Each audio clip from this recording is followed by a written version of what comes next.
Inventory model is defined as यानी stock of good commodities or economic resource that are kept for purpose of future business affair.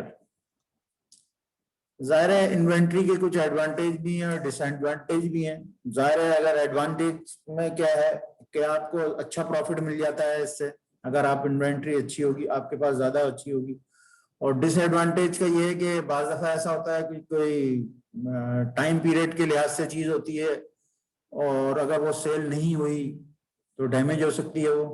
तो इस तरह की चीजें हैं एडवांटेज और डिसएडवांटेज, जनरल बातें हैं। तो इसी तरह इसके रीजन यहाँ पे बताए गए हैं सारे। पढ़े जरा अमान, इसको पढ़े जरा, समझ में आ रही है आपके पास क्या लिखा हुआ है ये? Sir, it is essential for any firm to have an inventory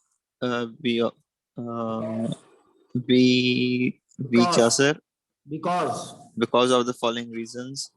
It provides adequate service to customers. It helps in smooth and efficient running of business. It reduces the possibility of duplicacy orders. Timing shipment of customers' order will be improved. It takes improve cash flow. It takes case of economic fluctuation. It helps in minimizing the loan due to loss due to क्या लिखा हुआ है and damage. It takes advantage of price discount by bulk purchasing. सही, thank you. तो ये तमाम बातें हैं जिसके के रीजन है।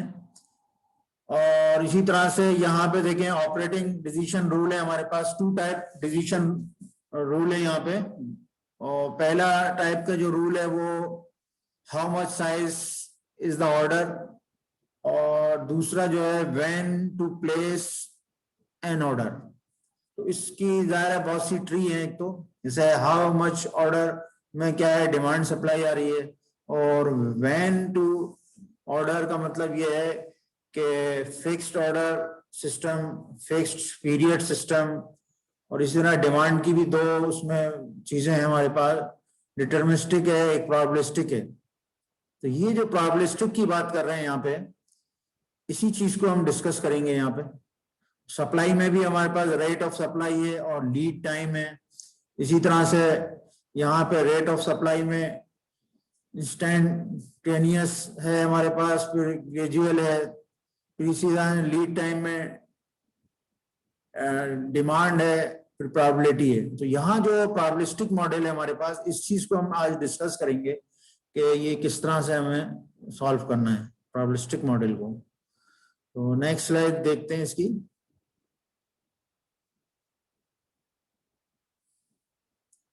Probabilistic inventory model. Probabilistic inventory model में जो है हमारे पास है marginal cost of surplus per unit, इसको हम C1 कह रहे हैं, जो कि इज इक्वल टू है purchase price unit per unit minus salvage value per unit. तो ये C1 का फॉर्मूला है हमारे पास। इसी तरह marginal cost of storage per unit, इसको हम C2 कह रहे हैं यहाँ पे, जो कि इज इक्वल टू है selling price per unit minus purchase price per unit. तो C1 C2 के ये 2 वेरिएबल है हमारे पास यहाँ पे। Let the generalized probability distribution of the demand of the item be a discrete distribution. एक होती है कंटिन्यूअस डिस्ट्रीब्यूशन होती है और एक होती है डिस्क्रीट डिस्ट्रीब्यूशन। कंटिन्यूअस जो डिस्ट्रीब्यूशन होती है उसमें हम इंटीग्रेशन वगैरह को यूज कर रहे होते हैं, क्योंकि डिस्क्रीट में जो है वो समीशन वगैरह को ले रहे होते हैं यहाँ पे, क्यूमुलेटिव टाइप की। जैसे लास्ट टाइम हमने क्यूमुलेटिव मेंटेनेंस कॉस्ट की बात की थी, सारी डिस्क्रीट में आती हैं चीजें। और जब हम जो है इंटीग्रेशन की तरफ जा रहे होते हैं तो वो सारी जो है कंटिन्यूअस होती हैं। तो यहाँ पे यही बात कही जा रही है कि let the generalized probability distribution of the demand of the item be a discrete distribution as, और यहाँ पे इसको फिर दिखाया भी है कि ऑब्जर्वेशन आई है हमारे पास, डिमांड जो है डी आई है, जबकि प्रोबेबिलिटी जो है पी आई है। आई जो है वो उसकी रेंज क्या है 1 से n, 1 2 3 and so on n तक जा रही है, जबकि डी आई जो है ज़ाहिर है वो भी D1 D2 and so on DN तक जा रही है, डिमांड जिसको भी करें हम। इस तरह प्रोबेबिलिटी हमारे पास जो कि पी आई है, वो P I 1 sorry P1 P2 P3 and so on PN तक जा रही है। तो ये तीन हमारे पास कॉलम है ऑब्जर्वेशन के, डिमांड, प्रोबेबिलिटी। तो इसके बाद हम देखते हैं कि optimal order size DI is determined by the relation।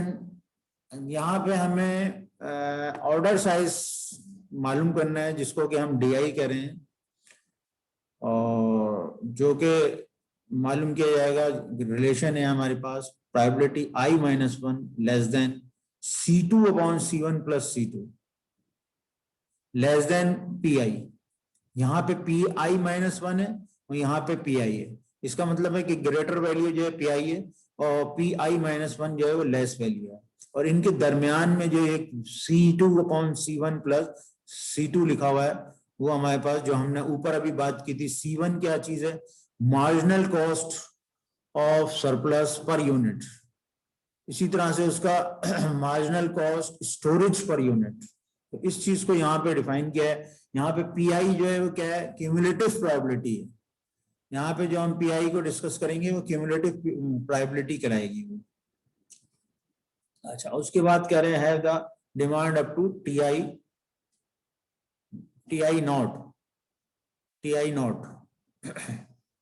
तो ये हमारे पास छोटा सा एक फॉर्मूला है इसका, C2 upon C1 plus C2 और लेस देन PI है, और यहाँ पे भी ये PI-1 लेस देन के इस इंटरवल के अंदर आ रही है वैल्यू, जबकि हम पहले बता चुके हैं कि ये marginal cost of surplus per unit C1 है, marginal cost of storage per unit C2 है, और इसके फार्मूले भी यहाँ पे बता चुके हैं। चलिए आगे देखते हैं, मजीद फिर और देखते हैं। इसके बाद हमारे पास एक प्रॉब्लम है यहाँ पे, question, the daily demand of bread at a bakery follows a discrete distribution as follows।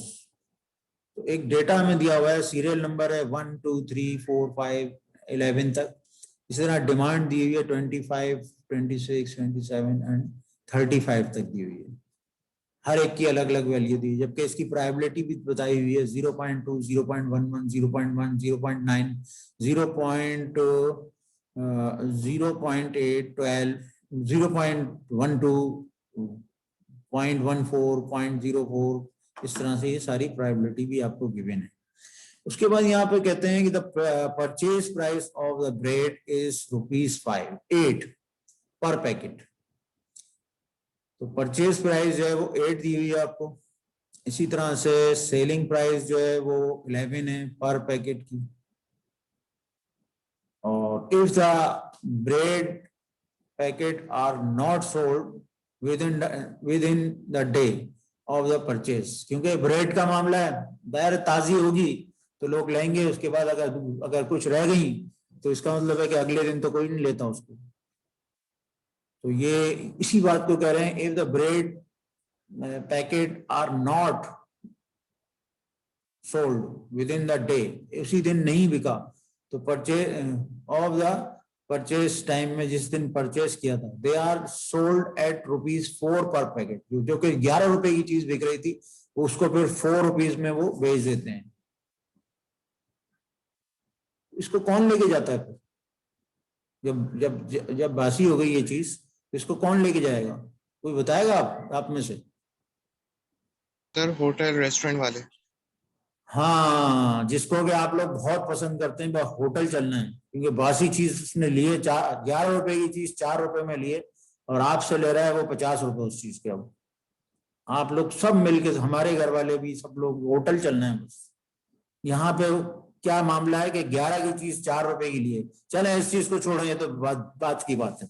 Hotel for secondary use. Secondary use, इसका यूज क्या होता है, जैसे कि आपके पास बोस्ट वगैरह खाते हैं, उसके ऊपर जो ऊपर बारीक बारीक क्रम्स वगैरह लगे होते हैं, ये उसको मैरिनेट करते हैं उसके अंदर, ब्रेड के अंदर पीस कर उसको, तो इस तरह से इसके क्रम्स वगैरह बन जाते हैं। तो इनका अपने इस्तेमाल है, बहरहाल हर आदमी की अपनी रोजी लगी हुई है। Find the optimal order size of the bread. कहते हैं कि ऑप्टिमल ऑर्डर साइज ब्रेड का क्या है। अगर ये सब तमाम डेटा आपको गिवन है, क्या क्या गिवन है कि सीरियल नंबर है 1 to 11, डिमांड दी है 25 से 35 तक, और प्रोबेबिलिटी उनकी दी हुई है हर एक की अलग अलग। तो इसके लिहाज से जबकि 8 रुपए की उसने खरीदी है कोई चीज, 11 रुपीज की सेल करता है वो, अगर बिकती नहीं है तो वो कहता है कि मैं 4 रुपए में बेच दूंगा 11 रुपए की चीज, उस दिन के बाद अगर कोई लेता है तो उसको पैकेट टू होटल एंड, और वो यूज हो जाता है होटल वगैरह में। ठीक है, तो कह रहे हैं कि find the optimal order size of the bread. तो यहाँ पे देखें कि सोल्यूशन के साथ यहाँ गिवन परचेज जो है वो क्या है, वो 8 रुपीज है यहाँ पे, जो ऊपर क्वेश्चन में दिया होता है। जी जी बोलें। इसमें जो ये ऑप्टिमल ऑर्डर साइज है, तो सर ये वो अमाउंट ऑफ ऑर्डर है जो होटल्स वाले परचेज करेंगे हाँ बेकरी से। हाँ हाँ वही चीज है ये सर, यानी हमें उसकी प्रोबेबिलिटी नहीं निकालनी परचेज करेंगे, होटल वाले नहीं करेंगे, ये तो उसने बताया कि सेल्फ, वो तो सेकंड क्लास की चीज हो गई ना, वो तो वो ऑर्डर तो वो है जो कि फ्रेश जा रही है चीजें। भाई होटल वाले सारे जो है वो खाली जो है वो आफ्टर डेज को ही लेते हैं सारी चीजें, वो फ्रेश हुई चीजें लेते हैं। 5 स्टार होटल क्या होते हैं, वो तो फ्रेश चीज ले रहे होते हैं, फिर आपसे पैसे 100 रुपए की चीज की जगह वो 500 रुपए चार्ज करते हैं वो। तो ये वो ऑर्डर है जो कि फ्रेश है माल, सही है। परचेज प्राइस 8 है, सेलिंग प्राइस 11 है, जबकि सेल्वेज प्राइस जो है वो 4 रुपीज है। तो marginal cost of surplus C1 is equal to, C1 का फॉर्मूला क्या था कि सेलिंग प्राइस, यहाँ पे चले जाते हैं हम देख लेते हैं, ये देखें C1 का purchase price per unit minus salvage price. Salvage price क्या है, 4 है हमारे पास, यहाँ पे देंगे 8 - 4 रुपीज 4, ये क्या आ गई हमारे पास, C1 की वैल्यू आ गई। इस तरह marginal cost of shortage C2, उसका फॉर्मूला क्या था, selling price per unit minus purchase price per unit. तो सेलिंग प्राइस 11 है और परचेज प्राइस 8 है, तो 11 - 8 रुपीज 3। तो C1 की वैल्यू 4 है आपके पास, C2 की वैल्यू 3 है आपके पास। ये बात समझ में आ गई आप लोगों के? Hello, yes sir. सही, बिल्कुल सिंपल है, ज्यादा मुश्किल नहीं है, ये आसान चीज है ये बहुत। लेकिन जाहिर है कैलकुलेशन है, कभी आपकी नजरों से ये कैलकुलेशन नहीं गुजरी होगी। जैसे कि मैंने यहाँ पे प्रोबेबिलिटी को बताया कि ये डिस्क्रीट डिस्ट्रीब्यूशन है, लेकिन एक प्रोसीजर है, देखें ये खाली ये तो सिंपल बच्चे भी मालूम कर लेंगे कि selling price minus purchase price, लेकिन आगे जो प्रोबेबिलिटी को जो इंक्लूड किया है इन्होंने, प्रोबेबिलिटी एक बहुत बड़ा सब्जेक्ट है आपको पता है, तो वो उसके साथ मर्जिंग करना, ये प्रोबेबिलिस्टिक इन्वेंट्री इसीलिए कहला रही है। और ये देखें सारा एक मॉडल बनाया है, PI - 1 less than C2 upon C1 plus C2 less than PI। अच्छा, जो आप लोग तो जाहिर है ग्रेजुएट डिग्री होल्डर हैं, तो ये सब चीजें हायर लेवल पर पढ़ रहे हैं, लेकिन अगर छोटे जो पढ़ने वाले हैं उनको कोई पता है प्रोबेबिलिटी क्या होती है, वो तो पहले अभी पढ़ेंगे, फिर आगे इंटर पढ़ेंगे, फिर पढ़ेंगे प्रोबेबिलिटी पे, फिर जाएंगे वो। तो लेकिन आप लोग ग्रेजुएट लेवल के हो, तो आप लोगों को पता है कि प्रोबेबिलिटी जो है वो कहाँ पे इस्तेमाल करनी है, कैसे होगी। बहरहाल इसको आगे देखते हैं मजीद। और तो ये हमें C1 और C2 की वैल्यू मिल गई। C1 की वैल्यू 4 है और C2 की वैल्यू हमारे पास 3 है। तो नेक्स्ट देखते हैं क्या है हमारे पास। हाँ, therefore the cumulative probability P is equal to C2 upon C1 plus C2 is equal to 3 upon 4 plus 3, जो हमने अभी प्रोबेबिलिटी का जो फॉर्मूला पीछे देखा, अगर हमारे पास जो C1 C2 जब मिल गया तो उस फॉर्मूले में इसको सब्स्टिट्यूट किया हमने, तो हमारे पास जो इसका रिजल्ट आ रहा है वो आ रहा है 0.43, जैसे कि 3/7 को जब कैलकुलेट करोगे तो 0.47 आ जाएगा आपके पास। तो क्यूमुलेटिव प्रोबेबिलिटी में इसका मतलब है क्यूमुलेटिव प्रोबेबिलिटी में इसको हमें चेक करना होगा। तो उसके बाद next we find the cumulative probability of the demand. Cumulative probability of the demand ये हमने मालूम किया, लेकिन मैं और फ्रेश पीस आपको दिखाता हूं उसका, एक मिनट।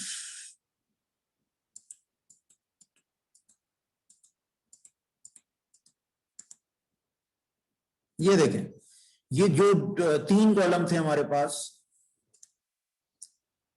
1 2 3, ये हमारे पास जो है क्वेश्चन में गिवन थे। सीरियल नंबर 11 25 से 35 तक डिमांड थी और प्रायोबिलिटी जो थी वो इस तरह से दी हुई थी इन्होंने, लेकिन हमें क्यूमुलेटिव प्रायोबिलिटी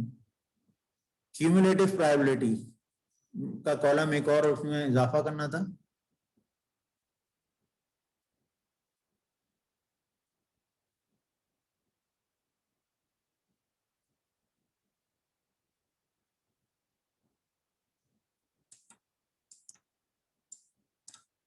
क्यूमुलेटिव प्रायोबिलिटी,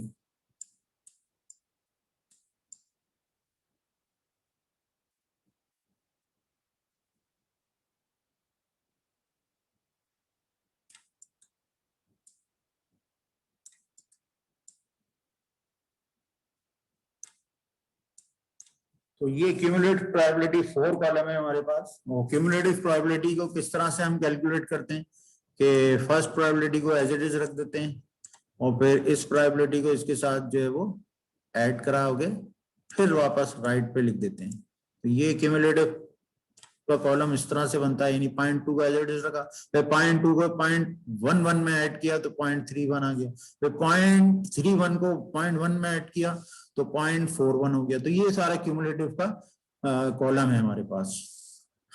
तो इसको आगे मजीद देखते हैं थोड़ा सा। हम पहुंचे थे अपनी प्रोबेबिलिटी, क्यूमुलेटिव प्रोबेबिलिटी जो हमने कैलकुलेट की थी वो C1 कहाँ से की थी, हाँ ये थी, ये देखें यहाँ पे हमने इसको डिस्कस किया था कि हमारे पास जो प्रोबेबिलिटी आ रही थी वो 0.43 आ रही थी। और जब हम इसको अब यहाँ पे from the table it's follows that, वो टेबल मैंने नीचे बनाई हुई है उसको फ्रेश एक्सेल पे, तो वो भी दिखाई जो अभी मैंने। तो यहाँ पे देखें कि जो प्रोबेबिलिटी है 0.43 है हमारे पास।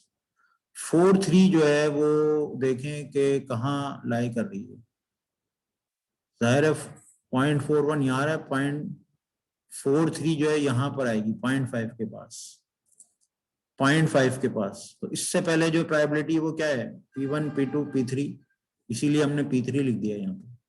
और 0.5 के अंदर 0.43 आ रही है, तो ये हमारे पास जो है वो प्रोबेबिलिटी 4 कहला रही है, इसीलिए हमने इसको P4 कह दिया है। तो हमने जो कैलकुलेट किया था अभी यहाँ पे C2 upon C1 plus C2 is equal to 0.43, वो यहाँ पे लाई कर रही है 1 2 3 4, 0.5 के अंदर जाएगी वो क्यूमुलेटिव प्रोबेबिलिटी जो हमने कैलकुलेट की है। तो यहाँ पे भी हमने इस तरह लिख दिया है P3 less than C2 C1 plus C2 is equal to 0.43 less than P4, यानी ये जो P4 है इससे कम है ये 0.43। उसके बाद हमने इसकी रेंज P3 की रेंज क्या है 0.41, और हमने जो C2 upon C1 plus C2 की वैल्यू निकाली है वो 0.43 निकाली है, जबकि P4 की वैल्यू जो है 0.5 है।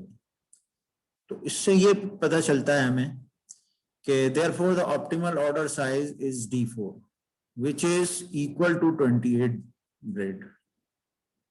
देख लेते हैं इसको अपने कॉलम में जाके, यहां देखें ये D4 क्या होगा, D1 D2, एक मिनट, ये क्या होगा D1, ये D2, ये D3 और ये D4 है।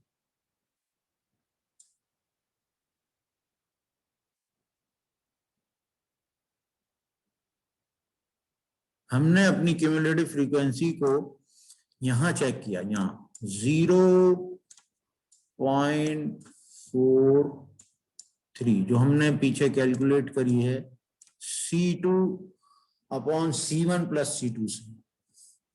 तो लिहाजा जो हमें डिमांड साइज मालूम करना था वो ये पता चला हमें कि हमारे पास the given data, according to given data जो हमारा ऑर्डर साइज बनेगा वो 28 डिमांड होगी उसकी, 28 नंबर होंगे उसके।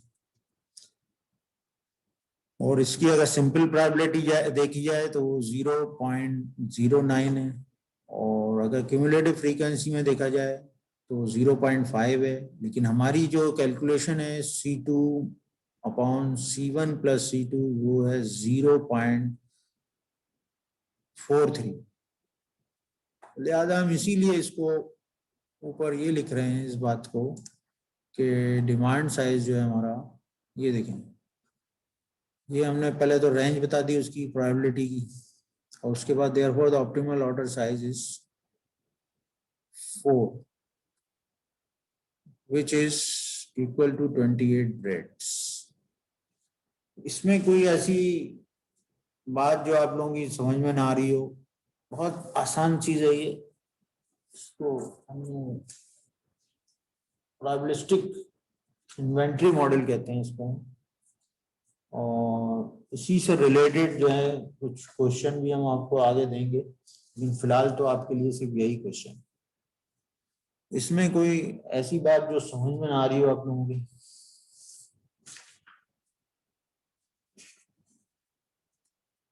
हेलो,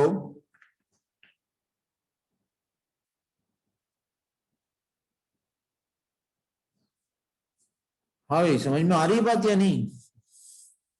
यस सर, क्लियर है। सही सही। और कोई क्वेश्चन तो नहीं है इससे मुताल्लिक? सर बस एक चीज और कंफर्म करनी थी सर, हाँ, ये जो हमारे पास ऑर्डर साइज आया कि 28 ऑप्टिमल ऑर्डर साइज है, तो ये सर ये जो 28 जो हमारे पास ऑर्डर आ रहा है, तो हाँ, सर ये उसको उसी वक्त इतना मतलब उसकी इन्वेंट्री सेल आउट होगी? हाँ हाँ यही। Okay sir. सही सही। ये जो है ना, एक्चुअली ये तो छोटा सा एक एग्जांपल दे दिया इन्होंने, 28 ब्रेड्स। इसी डेटा को पे ह्यूज कर देते हैं, बड़े उसमें डाल देते हैं, तो फिर उससे ये तो एक सिंपल आपको एक समझाने के लिए छोटी सी चीज डाल दी है आपके पास। ये इसमें इसी को हम जो है वास्ट कर सकते हैं, लाखों में जा सकते हैं, यहाँ पे हजारों में जो है उसकी मतलब ऑर्डर साइज हो सकता है, वो सब एक अलग चीज है। ये हमने सिंपल कैलकुलेशन छोटे प्रॉब्लमों पे कर रहे होते हैं हम लोग। तो मेरे ख्याल में ये सब क्लियर हो गया होगा आपको। तो आज मैं देखूं कौन कौन प्रेजेंट है यहाँ पे। सिराज नहीं है मौजूद। अब्दुल्ला आबिद, सर। अच्छा अच्छा, अब्दुल्ला आबिद, सिराज। सिराज भी है। अच्छा अच्छा, मैंने क्या नाम लिख दिया खाली। Present sir. अच्छा अच्छा, अब्दुल्ला आबिद भी आ गए। मोहम्मद तहा। Present sir. अच्छा जी, अब्दुल रहमान, मारिया। Present sir. सही है। अच्छा जी, और कौन है ये? अब्दुल रहमान दो हैं? है भाई, ये अब्दुल रहमान साहब, आप दो जगह पे लॉगिन हो गए हैं, ये क्या मामला है भाई? अब्दुल रहमान को आवाज आ रही है मेरी? बात ही नहीं कर रहे तो, और दो जगह लॉगिन हुआ हूँ। हाँ भाई, सर। हाँ अब्दुल रहमान, ये दो जगह क्यों आपकी आईडी आ रही है? सर पता नहीं। अच्छा, देखें इसको अच्छा, ये तमाम लोगों को जो है ना, जब ऑनलाइन हुआ करें तो आपके अपने नाम के साथ जो है अपनी आईडी भी लिखा करें। अब तो खैर नेक्स्ट टाइम में देख लीजिएगा इस तरह की चीज, जैसे इन्होंने लिखा हुआ है, देखें तहा ने लिखा हुआ है, आईडी भी लिखी है, अपना नाम भी लिखा है, अब्दुल सिराज ने भी लिखा है, अब्दुल्ला आबिद में भी अपनी आईडी और नाम भी लिखा हुआ है। अब्दुल रहमान आपने नहीं लिखा हुआ, आप भी लिखें इस तरह से, सही है? अच्छा जी, ठीक है सर। सही है। अच्छा, और ये कौन है?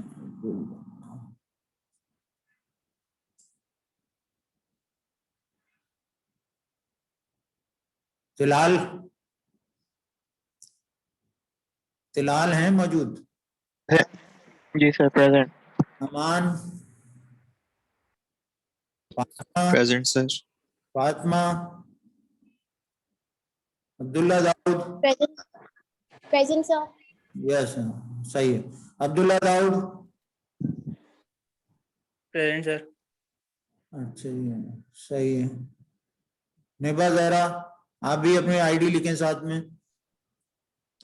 Okay, sir. Present. सही है। निराज, आप भी आईडी लिखें अपनी। निराज, जी sir. Sadeem, present sir. Salman Ahmad, present sir. सही है। तो इसको यहीं तक रखते हैं और मैं पिछले डॉक्यूमेंट तो आप लोगों के पास आ गए हैं तमाम, ये भी मैं भेज दूंगा आपके पास। तो क्लास को यहीं पूरी क्लोज कर रहे हैं, इंशाल्लाह नेक्स्ट टाइम हम उसको देखेंगे फिर। अल्लाह हाफिज।